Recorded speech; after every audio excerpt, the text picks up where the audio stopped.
सामाजिक अनुष्ठान महिमा सेवा फाउंडेशन पक्षर खोर्धा बेगुनिया स्थित बागलपुर प्राथमिक विद्यालय प्रांगण में असहाय अभावी व्यक्ति शीतवस्त्र बंटन कार्यक्रम अनुष्ठित हो जाइछि।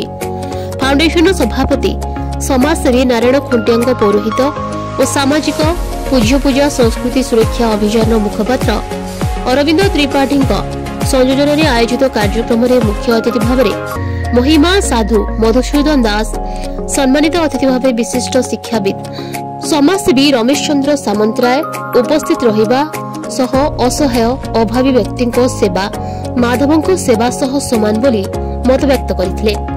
आज महिमा फाउंडेशन तरफ जो कार्यक्रम करा जायछि ता एक स्वागत योग्य पदक्षेप। ग्रामांचल जो गरीब लोक माने एठी उपस्थित थिले वास्तव से साहाय्य जे कोटी लाभ कोटी पुण्यर साहाय्य बोली से अनुभव कर प्रति लोक मैंने वास्तव क्षेत्र में घोड़ी होगापाई जितेबले बस्ता खंडे पाती से सठिक भाव में आज कमल प्रदान कर महिमा अलेख फाउंडेशन मु अनुमान कर समस्त आशीर्वाद बहु परिमाण आशा करूँ जे आपणकर माध्यम एमती भाव में आहरी अनेक अनेक कार्यक्रम को जाऊ किसी गरीब लोक मैंने जो मैंने वास्तव उपकार पाइबार कथा से मैंने आज पाई महिमा अलेख फाउंडेशन को आम अंचल तरफ एवं मो तरफ कृतज्ञता प्रकाश।